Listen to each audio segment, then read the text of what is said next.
গুমের ঘটনায় র্যাবের গোয়েন্দা শাখা মূল কালপ্রিট হিসেবে কাজ করেছে। প্রধান উপদেষ্টার কাছে জমা দেওয়া গুম সংক্রান্ত দ্বিতীয় দফার প্রতিবেদনে উঠে এসেছে এমন তথ্য।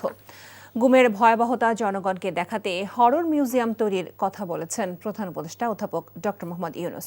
গুমের সাথে জড়িত প্রত্যেকের বিচার দেশের মাটিতে হবে বলে জানিয়েছেন প্রধান উপদেষ্টার প্রেস সচিব শফিকুল আলম। রিপোর্টে আরও জানাচ্ছেন শফি মাহমুদ সাগর।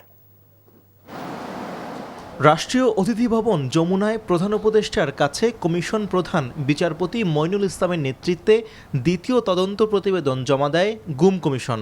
প্রধান উপদেষ্টা ডক্টর মোহাম্মদ ইউনূস গুম কমিশনকে প্রতিবেদন অনুযায়ী আশু পদক্ষেপ নেয়ার নির্দেশনা দেন। এ সংক্রান্ত সংবাদ সম্মেলনে ফরেন সার্ভিস একাডেমিতে প্রধান উপদেষ্টার প্রেস সচিব জানান, এখন পর্যন্ত 1850 অভিযোগ জমা পড়েছে গুম কমিশনে, যার সংখ্যা 3000 ছাড়িয়ে যেতে পারে। বাহিনীগুলোর ভেতর সবচেয়ে বেশি সংখ্যক র্যাব সদস্য গুমের সাথে জড়িত ছিল জানিয়ে তিনি বলেন, পদোন্নতি ও পুরস্কারের আশায় গুম এবং হত্যাকাণ্ডে সংস্থাটির সদস্যরা অংশ নেয়।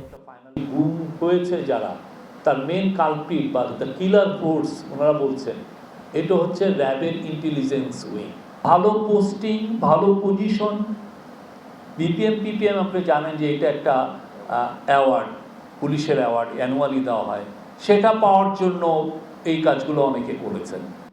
প্রধান উপদেষ্টা গুম সংক্রান্ত প্রতিবেদন ওয়েবসাইট ও বই আকারে প্রকাশের নির্দেশ দিয়েছেন বলে জানান শফিকুল আলম।